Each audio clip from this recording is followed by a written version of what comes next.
அன்பண்ணன் கோ அவர்களை அன்போடு வைக்கின்றேன்.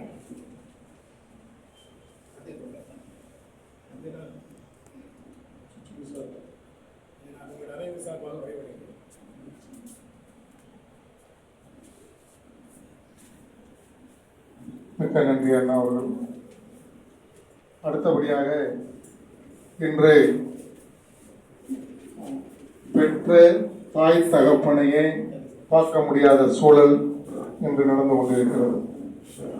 இன்னும் சொல்ல போனால் பெற்றோர்களது இறுதிக்கால கடமைகளுக்கு பெற்றோர்கள் பணம் சேர்த்து வைத்துவிட்டு சென்றால்தான் அவர்கள் ஊரறிய அந்த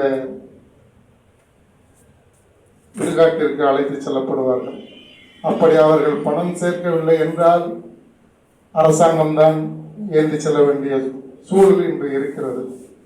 அப்படி இருக்கக்கூடிய சூழல்களை சாலையோரத்தில் இருக்கக்கூடிய குழந்தைகள், முதியவர்கள், இன்னும் சொல்லப்போனால் மாற்றுத்திறனாளிகள், இன்னும் ஆதரவற்ற அனைத்து உறவுகளையும், இன்னும் சொல்ல போனால் நல்லா இருக்கக்கூடிய மக்கள் அள்ளி உதைக்கக்கூடிய அந்த மக்களை அள்ளி அனைத்து தன் மார்போடு மார்பாக சுமந்து அவர்களுக்கு முகம் வடித்து அவர்களுக்கு பொட்டு வைத்து சீவி அலங்காரம் பார்த்து மருத்துவம் பார்த்து ஒவ்வொருத்தரையும் தன் பெற்றோராகவும் தன் குழந்தைகளாகவும் தன் உடன்பிறப்பாகவும் நினைத்து மார்போடு மார்பாக அணைத்து இன்று இந்தியாவிலேயே விரல்விட்டு எண்ணக்கூடிய ஒரு மனித நேயத்தோடு, அதாவது நடமாடக்கூடிய ஒரு அன்னை தரசலாக திகழக்கூடிய ஐயா